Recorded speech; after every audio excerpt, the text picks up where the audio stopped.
මම නන්දන උදේකුමාර මේ ලංකා ට්‍රාන්ස්ෆෝමර් සේවක කොටස් රැකීමේ සංසදයේ කඩොම්කරු.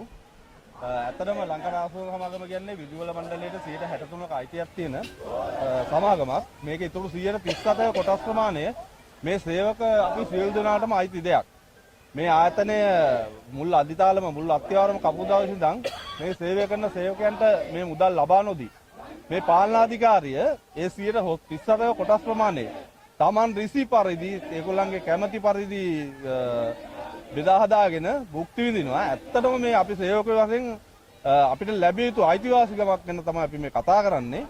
දිගින් දිගටම මේ ආයතනයේ මේ කටයුත්තෙන් බැහැර වෙමින් විවිධ වංචාකාරී ක්‍රියාවල දෙමින් මේක පැහැර හරිනවා. දැන් ඇත්තටම අපි අද මෙතනට ඇවිල්ලා තින්නේ ගරු ගුලිකාධිපතිතුමාට මේ ආයතනයේ පූර්ණ විගණනයකට ලක් කළා මේකේ දූෂණ අක්‍රකින්තාව අයලි කළා අපිට හිමි නියමිත කොටස් ප්‍රමාණය ලබා දෙන්න මැදිහත් වෙන ලෙස සහ මේ වර්ධිකාරයන්ට දඬුවම් ලබා දෙන්න කටයුතු කරන ලෙස කාර්මික ඉල්ලීමක් කරන්න.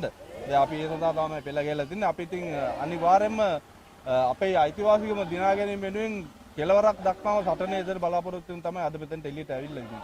කී දෙනෙක් ඉන්නවද ළඟ මේ? අපේ සමාජිකයෝ 222ක් පමණ සමාජිකයෝ ඉන්න සමිතියක් මේක. මීට බාහිරවත් යම් කිසි ප්‍රමාණයක් ඉන්නවා සම්බන්ධ වෙන්න සූදානම් වෙලා. මෙතෙන්ට සේවකයෝ මං හිතන්නේ 100ක් 150ක් වගේ ප්‍රමාණයක් පැමිණලා සිටින්නේ දැන් අද මේ වෙලාව සමාජිකයන්. දැන් මේ විරෝධතාවය සංවිධානය කරන ලංකා ට්‍රාන්ස්ෆෝමර් සමාගමේ සේවයේ නියතුව හිටපු සේවකයන් විසින් තමයි මේක සංවිධානය කරලා තින්නේ. ලංකා ට්‍රාන්ස්ෆෝමර් සමාගමෙන් අපිට ලැබිය යුතු අපේ අයිතිවාසිකම නොලැබීම සම්බන්ධයෙන්. ඒ වගේම මේක දැන් අපිට දැනට ආරංචි වෙන විදිහට මේක ඉන්දියාවේ සමාගමකට විකුණා දැමීමේ සූදානමක් තියෙනවා.